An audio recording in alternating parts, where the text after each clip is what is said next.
Okay, Sistas fans, if you watch my live stream and if you joined me when I was live tweeting during the episode Wednesday night, then you would know I was quite pleased with the episode. Now, was it perfect? No, I actually gave it a 9 out of 10. I did have some minor nitpicks, if you will, but then some of these nitpicks are bigger than nitpicks because I feel like we got a lot of setup, but then we jump to another scene and it's like, wait a minute, but wasn't there supposed to be a conversation here? And I will say that typically, I think I had about 3 or 4 of those. That would usually mean I give the episode about a 6 or a 7 at best, but overall, I did enjoy the episode. Where do broken hearts go? Oh man, well, I was right about the cliffhanger ending, and that's that Andy breaks up with Jordan. But speaking of broken, let's talk about Andy, because I really wish I knew what the writers were doing with this character this season, specifically in terms of when she opens her mouth to tell something, it's usually the wrong time. But however, on the flip side, whenever it's like, okay, now's the perfect time to say something because Andy, you're in a bunch of crap right now and you need some help, she doesn't say anything. Now, the opening scene is Andy having a breakdown over Gary confronting her in the parking garage. Kudos to KJ. I think her breaking down in this scene felt more real as opposed to the forced attempt at crocodile tears when Karen's salon was discovered to have burnt down and she thought her friend was dead. And it's like, no, I didn't buy that. It was more comical than believable. But Andy's breakdown in the office reminded me of season 1 when Jasmine would pop up. It's like, oh, I'm actually Gary Border's wife, or oh, he gave me a ring. And then it's like she would go to the bathroom and just have those breakdowns and would usually have to call Karen or somebody. Well, yeah, this was well done. Now, Penelope actually calls in the midst of her having a flashback to something that occurred like moments ago. So I don't know why we're having flashbacks, but it's just like, okay, this is great. She has Penelope on the phone because Agent Watt allowed her to make a phone call. Andy can say exactly what Gary did, so now the FBI has a one-up on what Gary's scheme is. She doesn't say anything. And look, if they pull some BS towards the end of the season where it turns out Andy has this master plan, actually, I talked with Penelope about everything you told me in the parking garage. We didn't see that. And I don't think it happened because later on, Fatima comes to the office and Andy is just so distraught. And Fatima knows something's off. And this is just what's really ticking me off here. Why in the world don't you say, hey, he's making me break up with your brother in order to save his life, and I have to marry him? And it's like, what? And I did feel bad for Penelope when she said, it's like, I'm ready to take this SOB down. I mean, I'm here alone, grieving the loss of my baby by myself. I felt that so bad for her. But basically, she wants Gary taken care of. But again, Andy doesn't say a dang thing. Man. So from there, Fatima comes in and she notices that Andy is just really shook up about everything that's going on. Now, it's interesting because of the fact that, Fatima knows something's up and Gary's trying to ruin her life, but that's the extent of what she says. Really, there isn't much time because Marie's actually coming up for a meeting and Fatima is trying to, stall her. That way Annie can kind of get herself together. And then we get to the Zach stuff, which I will get to in a moment. So, let's take a brief segue over to the bank. Maurice is going at it with one of his customers who's rightfully saying like, bro, there's a lot of people waiting to get assistance. Could you help them out? And then Maurice just gives him attitude. And I'm just thinking to myself again, Sabrina, why in the world did you hire this guy back? And then you wonder why he gets complaints from customers and whatnot. What was it last week when Sabrina and Rich were having that conversation? He was literally turning customers away so he can eavesdrop. But in any case, it turns out that, he's kind of in a pissy mood because his neck hurts because Grayson has soft pillows. instead of hard pillows on the bed. I don't. Yet again, an example of a lot of show tell but not show. Not that I really give that much of a crap towards the Maurice Grayson storyline, but I guess they're still living. I mean, because even Sabrina's like, well, so what about the whole giving you space? Is that not happening? I honestly do not know, and I do not care.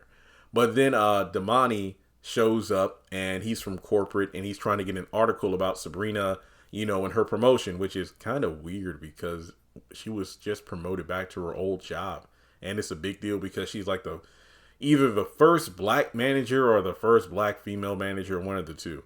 And Maurice just is being Maurice in this scene, trying to fool him by saying he's Sabrina, but whatever. So essentially, it's just thinking to myself, the way Maurice is acting, this dude is from corporate.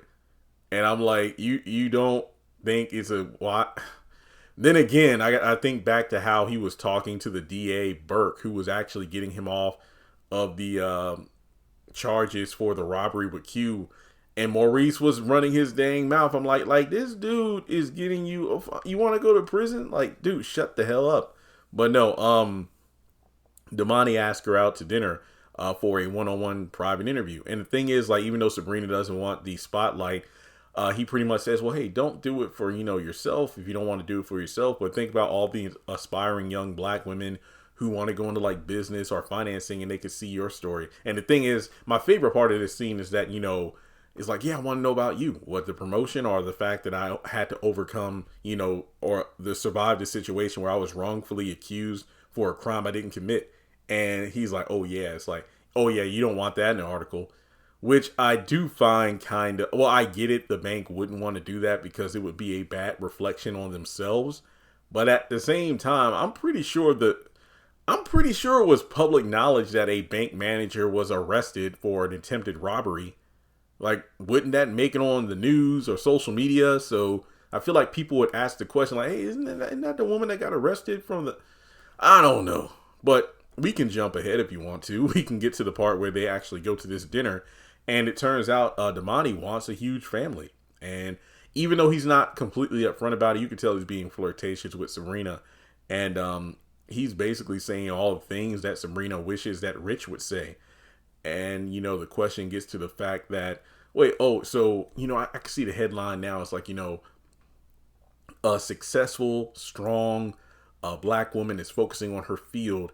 And despite all that, she's making the time to, take the journey into being a mom on her own. And the thing is, even though she mentioned she has a boyfriend, Damani goes under the assumption it's like, oh, okay, so y'all are having the baby, but, you're going through the procedure as opposed to the, sex due to X, Y, and Z. Well, then Rich shows up and he's like, wait, so you texted me earlier saying that you couldn't make dinner because you had this work thing and you're here doing this with this guy. And then, Damani introduces himself as the guy with the interview because he has the recorder and the notepad. And then Rich is like, oops, my bad, bro. And then, Damani's like, yeah, hey, I don't blame you. If I had a beautiful woman like that, I'd be, kind of antsy too. And then it gets awkward when he asks the question of, so what, you really want to have a baby? And actually, no, it's like, yeah, I do, but he doesn't. It's like, okay, awkward. Just break up already. But too bad, Rich, she's no doubt pregnant already with your sperm. Dun, dun, dun. All right, so moving on. We go over to Gary's office and Tamara pops up unexpectedly. Apparently, Gary has been ignoring all of her text message. I think that after that last text with the video showing that, hey, I got your behind, I can easily leak this video and ruin your, this affair we've been having and make you look like the enemy. It's like, oh, you pushed up on me and this, that, and the third. So she pulls a Candace Young and tries to extort money from Gary. $250,000. But, yeah, it doesn't work. Gary calls the bluff. Like, look, I can clearly tell this video's edited.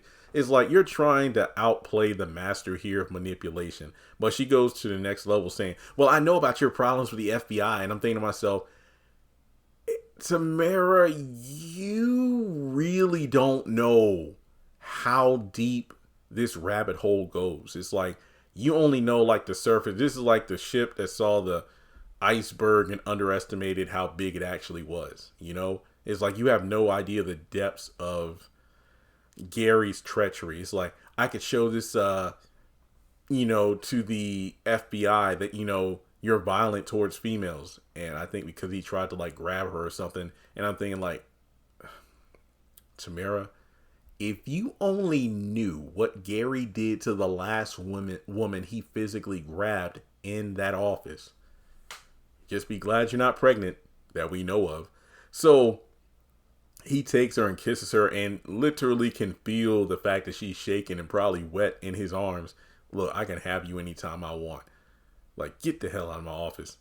It's like, you're going to regret treating me like this. Hot spit on that thing. And I'm like, she didn't say that, but she spit at him. And Gary was like, what? And that's all I could think about. Hot spit on that. I'm like, that ratchet hood rat. Okay, so she goes out pissed. All right. Now, oh gosh, I'm sorry about that. Okay. So earlier in the episode, we're over at the salon and Miss Lisa calls Karen. I like little moments like this where Miss Lisa has more of a presence in the season, even if it's nothing more than just giving a phone call to Karen. I think it's about, hey, just wanted to make sure we're still good for me to come get you for the afternoon appointment for the ultrasound. And Karen is like, yeah, we're good. It's going to just be me and you. And then Ms. Lisa's like, okay, enough of this. You need to call your baby daddies and get them on board too. Like, we need to get on the same page here. And I'm thinking to myself, if Miss Lisa was around earlier in the show, earlier than season 5, when Karen went for these appointments to get timelines and DNA stuff, if Miss Lisa was there, she would have made show that Zach and or Aaron would have been present as well. Because remember, at the time, Zach's the baby daddy. If Zach was there, there wouldn't have been no, Zach, could you step out of the room? Aaron could just, no. Miss Lisa would have been like, no. We're all going to hear this information. She would have shut this shit down immediately. That's why I wish she was in the show earlier. So from there, even though Karen doesn't want to, she said, I'll call Zach and Aaron. Yes, and Aaron. It's like, well, Zach, if I call Zach, Fatima's going to find a way to barge in there herself. And if Aaron comes, he's going to be all fatherly and all. I'm just thinking to myself, does she not hear how she sounds or what she's saying? But in any case, Miss Lisa gives her like the vote of confidence. Like, look, hey, we're going to the hospital and I know you can handle yourself. You can handle Zach, you can handle Aaron, you can handle Fatima.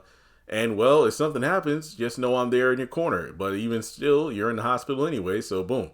But I'm just thinking the conversation then goes to the fact that it is confirmed that it was Pam messing with the funds of the salon that put Karen in the, a lapse on the insurance liability. And this goes back to my lengthy video about Karen not being a good business owner. This scene rubbed me the wrong way. Maybe I took it the wrong way, but it apparently Karen hasn't put her foot down with Pam about this. And I'm thinking to myself, she has snapped on Zach and her quote unquote best friends for far less than freaking up her money. And I'm thinking to myself, when all of a sudden has she not been able to step to Pam? My personal headcanon here is the fact that Karen hasn't quote unquote stepped to Pam due to the fact that she wants to lord it over Pam, that you use my money, you use my supply room, you've used my salon to sell your product. Basically, it's like you owe me, so any success Pam has is attributed to her. That's what I think. But basically, Miss Lisa kind of gasses her up in a way. And I'm thinking, like, if Miss Lisa did this as Karen was growing up, I can definitely see why Karen turned out to be the way she is now. And on some level, I agree with Miss Lisa, but it did feel like she was gassing Karen to take a cut. And I don't know. Basically, it's like, okay, so Pam utilized your salon money to kickstart her business Roots to Riches. Then from there, she used your storage space to, have her product. From there, she utilized your shop as a way to sell her product to your customers. And, I feel like that means you deserve a cut of that money. And it's one of those things where I'm like, well, shouldn't it be more of a focus on, yeah, Pam's making money from your money, but she needs to put back the money she took out of the salon, which I wholeheartedly agree, because it's like me selling on eBay. eBay takes a cut. Let's say, I don't know the exact percentages, but let's say I have a Power Ranger Megazord or a Morpher and I sell it for like $150 on eBay. You know, that doesn't mean I have $150. It means the item sold for that much, because guess what? eBay takes its percentage. Then from there, you also look at the fact that maybe the customer has some sort of digital coupon that takes out part of that 150. Of course, I have to pay for the shipping. I mean, because me personally, I do things in my store where it's free shipping. But, I still have to pay for it in some way, shape, or form when I go to the label page to print out the label. So by the time all is said and done, I might come away with like, 120 something, $115, which is not bad at all. But that just shows you that using eBay's platform is not free, because I sell my product on their site and make money. They get a percentage of the money because it's their platform. I think the same could be said for Karen, because Pam utilized that money. Now, again, there's the contradiction of Karen claiming she was going to cut Pam off from the credit card, but I'm guessing that she did.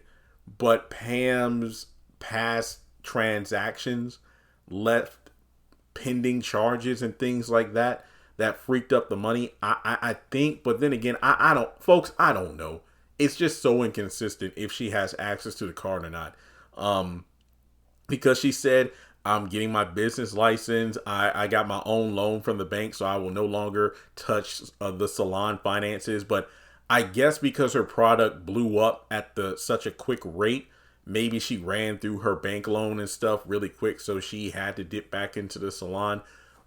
Headcanon, I'm trying to make as much sense of this as you all, but either way, yeah, Karen definitely is entitled to money in terms of, Pam, since you use company money on your product, you need to put that money that you spent back into the pot, And since you're selling the product out of my salon and storing it here, yeah, I deserve a cut. So, yeah, Karen does deserve a cut. She does. But the thing is, I still say that the reason Karen hasn't quote unquote stepped to Pam about this is because she wants to hold it over her head. Now, here's one of the reasons why the episode kind of got on my nerves. Not just about Andy, for whatever reason, not speaking to Penelope or Fatima about the Gary stuff, but Pam comes in as Karen's getting this advice from her mom, and then she gets off the phone saying, yeah, there's something I got to do. And then Karen kind of crosses her arms and looks at Pam, and Pam's looking worried. And we just cut scene. I'm like, wait, are we not going to see this conversation?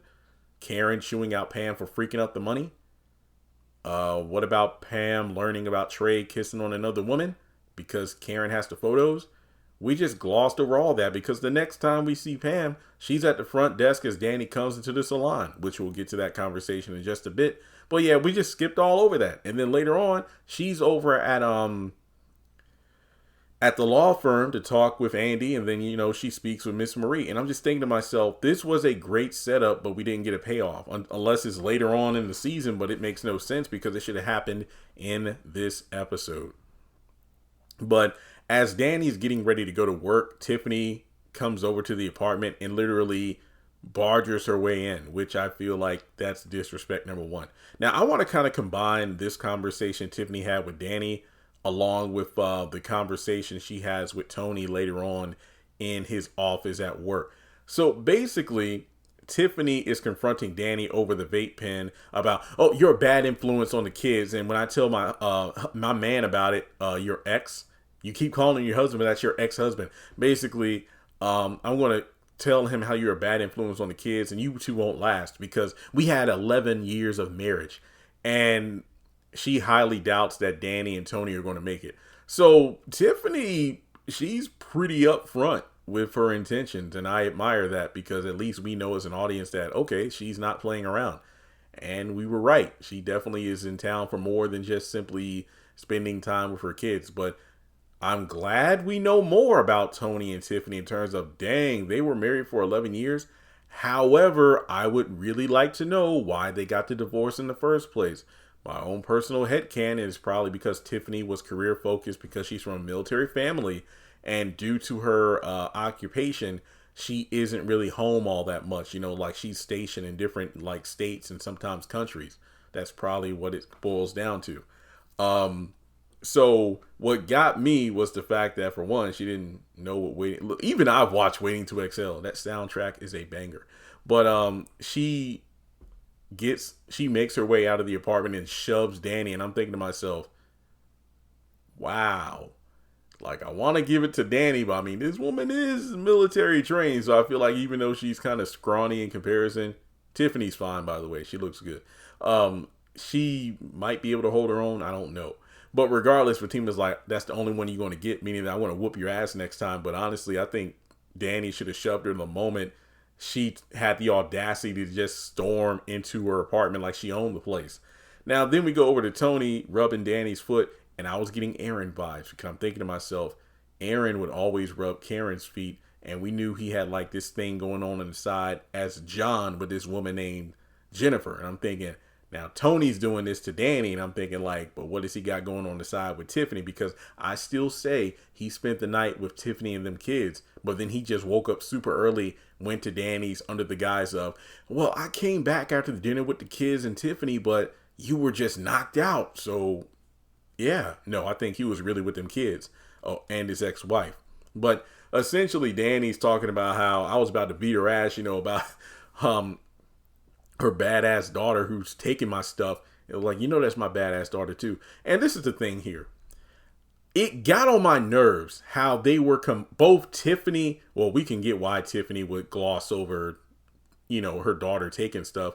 But basically, Tony neglecting the fact that their daughter is the one that took the stuff, the fuzzy handcuffs and then the vape pen. And I'm thinking to myself,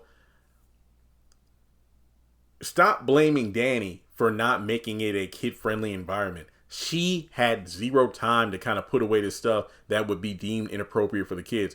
But nobody's saying the real problem. Your badass daughter was touching shit she shouldn't have been touching. Like I mentioned in several other videos, I don't think it's just a growing up black. Well, then again, I'll just say, because I grew up black. Because I'm black. Growing up black, one of the first things you learn is like when you go into like a store, or if you go to someone's house that's not, your parents' house, don't touch a damn thing unless I tell you or you get permission to. To like swipe something from someone else's home, automatic ass whooping. And I'm thinking to myself, oh yeah, we don't discipline our kids. Times are different. And I'm thinking to myself, if you discipline your kid the right way, not abuse, but if you discipline your kids the right way, they'll know better than to like call 911. What would Medea say? Oh, my daughter tried to call 911 one time. I knocked her out. I hit her so hard she dialed 919. Basically, you see how kids in this generation end up the way they do because they aren't disciplined. And then when they're called out for something, they want to act like they're the victim and whatnot. It's like, no, your ass should know better. But yeah, there's no excuse for them trying to shift the blame to Danni. Well, you're the one who didn't do this. You're the one who didn't do that. You should have got another damn babysitter, which we'll get to with Zach later on in this episode. But it's just like I was team Danni this entire episode. I was riding with Danni this entire episode. Because I'm glad that she got up, she put that shoe on, and then just left. She's like, no, I'm not dealing with this day. I just dealt with your evil ass ex-wife, and I'm not dealing with you. Because, Tony's like, Danni, I'm not going to have a dissertation or orientation about how we raised our daughter. And I'm like, obviously you didn't raise her right. She keeps stealing shit. Hey, Preston didn't have an ex-wife or 2 kids. That's all I'm saying. So there's that. But basically from there, we got Danni going over to the salon to talk to Karen. Now, Ebony and Mignon did a fine ass job with this scene acting wise. I see what the writers were trying to do by having these two reconcile. But I don't think the execution works because it really boils down to the fact that, wow, Karen, now I see where you're coming from. If you all started hanging out with Tiffany, like let's say me and Tony broke up and then he got together with Tiffany again and you all started hanging out with her, I would feel some kind of way about it the same way you do about us hanging out with Fatima. And then that's the common ground that they make up on. I applaud their attempt, but it doesn't hold up well because the comparison doesn't really work. Fatima got to know the girls before she even met Zach. She had a blossoming connection to all the girls outside of Andy because they already had their kind of, buddy cop dynamic or the early stages of what their friendship would become in season 1 because, she's Andy's secretary or whatever. But basically, her and Karen were, really getting along. And I think after the hot, steamy shower sex scene the night before, she went over to Karen's salon the next morning to get her hair done. And she didn't know about Zach being Karen's ex. And I remember when everything hit the fan, Danni was the one to run her mouth, revealing that not only did Karen and Zach just have sex, but, oh, you've been banging Fatima this whole time too? And we were trying to get her in the sister group. And then Fatima was ready to kick Zach to the curb, all in favor of like saving her, budding connection to Karen and the other girls, because she was ready to just be done with Zach and was acting, very cordial towards Karen for quite a while, trying to just show her like, look, I'm not a bad person. And I honestly wouldn't have been messing around with Zach if I knew he was your ex. But the thing is, Tiffany, she from the go literally said, look, I'm back to get what's mine and you get out of my way or else. So again, it doesn't really work out. And Karen said what I've been vouching for her for the last few weeks. It was out of pocket for Danni to tell Sabrina about the DNA stuff. Now, the thing is, I was on board with that because it goes back to season 1. Why Karen was like, look, me and the girls don't tell you sensitive stuff because you don't know how to keep your mouth shut. Like if we come confide in you about something, you'll go around town running your mouth. And it's like, that's why we don't really trust you with certain things. But then she hits me with 2 lines and I'm like, what in the world? Like for one of my best friends in the whole world. And I'm thinking like, if you look at the dynamic between Karen and Danni from episode 1 to where we are now in the series, there has not been a single scene that had me going, wow, these two are really 2 of the best friends in the whole world. They got the Maya and Tony from Girl things going on where it's like, they really aren't, if it wasn't for their common connection to Joan, or in this case, Andy, they would never cross paths or even be in the same circle of friends. But, then we got Karen playing the victim about how you all side against me and you know what, you've always been backing up Zach even when we were going through issues and then, cheering for him when he found someone else and yada, yada, yada. And basically she goes on to say the most hypocritical line I've ever heard from Karen's mouth. Look, it's not like I want my girls to agree with everything I say and do. Bullshit. That is complete bullshit. And it's not even pertaining to everything involving Zach and or Fatima. If Karen does not get her way, she automatically goes into victim mode. Not only that, I'm glad Danni called her out for the way she talks to not just her, but everybody else. The way you like disrespect me and whatnot. So they do come to an understanding. And I did like the hug at the end, but the way this was set up and the execution just didn't do it for me. It really reminded me of the New Edition story, which I watched for the first time in quite a while over the past weekend. Part 3, when they were at Ronnie's wedding, because during the 3-parter, especially part 2, there was really that friction between Mike and Ralph. And then these two were talking at the wedding and they pretty much come to terms about the way they have different perspectives and the way they respect each other. And they reconcile over the arguments they had, Mike not really supporting Ralph's efforts to go solo. And then, Mike getting doubted by Ralph about his potential to be, in the music business outside of just singing and dancing, but being like a, executive.